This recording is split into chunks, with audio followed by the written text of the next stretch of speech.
अपने सीएम को थैंक्स कहना कि मैं भटिंडा एयरपोर्ट तक जिंदा लौट पाया, ये वाक्य देश की मीडिया में सबसे ज्यादा चर्चा में है। अब सच में ये बात पीएम मोदी ने पंजाब के सीएम चरणजीत सिंह चन्नी के लिए कही है या नहीं, ये पीएम ही बता सकते हैं। लेकिन एक न्यूज एजेंसी ने सूत्रों के हवाले से खबर दी, उसके बाद सरकार के किसी व्यक्ति ने इससे इनकार नहीं किया है और इस पर लगातार मीडिया हुंकार भर रहा है। पीएम की खतरे में जान, गद्दारों का प्लान, मौत के मुंह से लौटे मोदी जैसी हेडलाइन बनाई जा रही है। दूसरी तरफ सत्ता की साइड वाले नेता इसे प्रधानमंत्री मोदी की सुरक्षा में चूक बता रहे हैं, लेकिन कोई ये नहीं बता रहा कि अगर पीएम मोदी की सुरक्षा में चूक हुई तो कैसे हुई, असल जिम्मेदार कौन है। क्या देश की इंटेलिजेंस एजेंसियां कमजोर हैं? क्या पंजाब पुलिस ने जानबूझकर पीएम को खतरे में डाला? मीडिया और नेताओं के शोरगुल में असल सवाल पीछे छूट रहे हैं, इसलिए हम पूछ रहे हैं, जनाब ऐसे कैसे?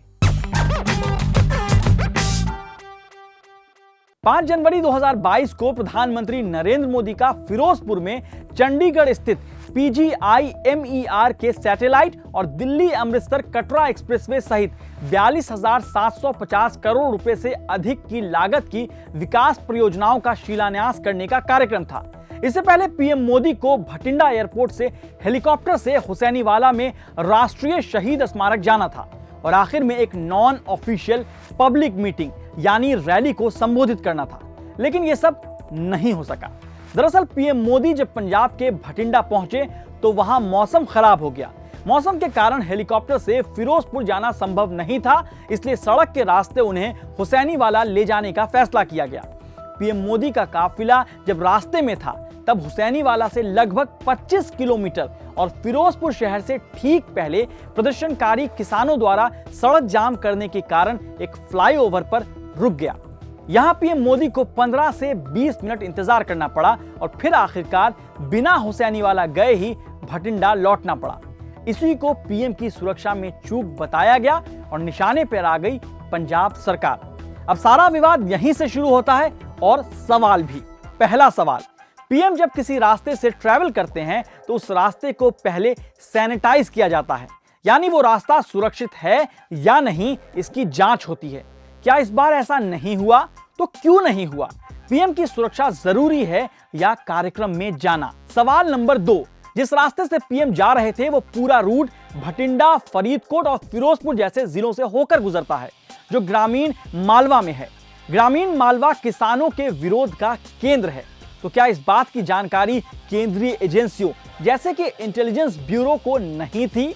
सवाल नंबर 3, आखिरी समय में अगर पीएम का प्लान सड़क से जाने का हुआ तो पंजाब पुलिस ने इतने कम समय में पीएम के काफिले को इस रास्ते से जाने की मंजूरी क्यों दी और फिर एसपीजी ने इस पर आपत्ति क्यों नहीं जताई? सवाल नंबर 4, प्लान बी यानी ऑप्शनल रूट।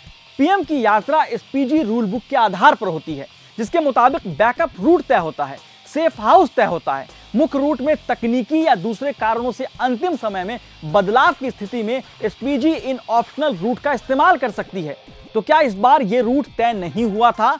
नहीं हुआ तो किसकी गलती? किसके कहने पर इस प्रोटोकॉल को ताक पर रख दिया गया? सवाल नंबर 5, अगर पीएम को असुरक्षित रूट पर यात्रा करने दिया गया तो एसपीजी चीफ को इस्तीफा क्यों नहीं देना चाहिए? रूट को ग्रीन सिग्नल राज्य पुलिस देती है, तो अगर असुरक्षित रास्ते पर जाने के लिए राज्य पुलिस ने ग्रीन सिग्नल दिया तो डीजीपी को इस्तीफा क्यों नहीं देना चाहिए? छठे सवाल पर जाने से पहले एक वीडियो देखिए।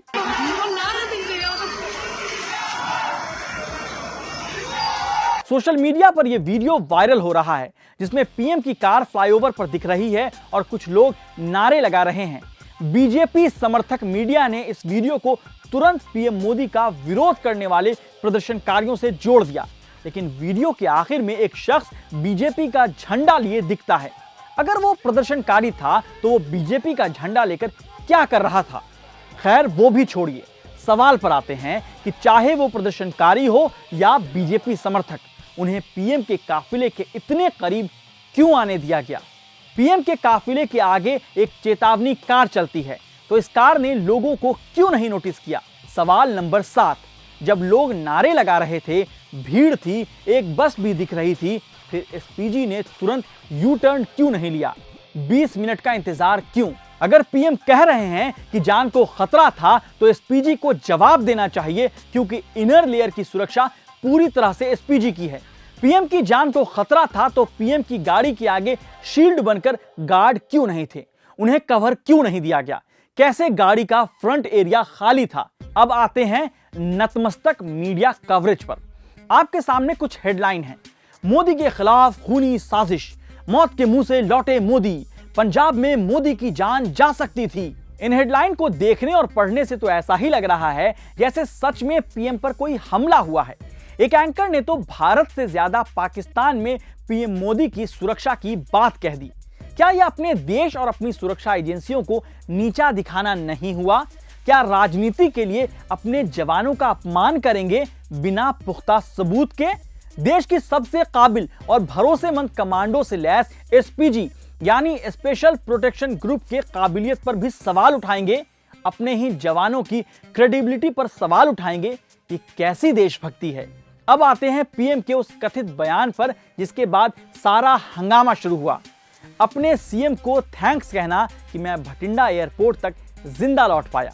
अंडमान निकोबार और पुडुचेरी के पूर्व उपराज्यपाल और retired lieutenant general Bhupinder Singh कहते हैं कि किसी का यह कहना कि पीएम की रैली में भीड़ नहीं आई इसलिए यह सब हुआ, या फिर भटिंडा एयरपोर्ट तक जिंदा लौट पाया जैसी राजनीतिक बयानबाजी सिक्योरिटी इकोसिस्टम को बेहतर बनाने के काम नहीं आएंगे। प्रधानमंत्री की सुरक्षा में चूक बेहद खेदजनक है, क्योंकि ये एक बार फिर अतीत से ना सीखे गए सबक, राजनीतिकरण और समाज के भीतर अनसुने विभाजन की ओर इशारा करती है, जो राष्ट्र के लिए अच्छा नहीं हो सकता है। चूक हुई है तो जिम्मेदारी तय हो, सजा मिले, लेकिन अगर राजनीतिक दल और मीडिया पीएम की सुरक्षा से ज्यादा टीआरपी, भक्तिगिरी और राजनीतिक फायदे के लिए हंगामा करेंगे तो हम पूछेंगे, जनाब ऐसे कैसे?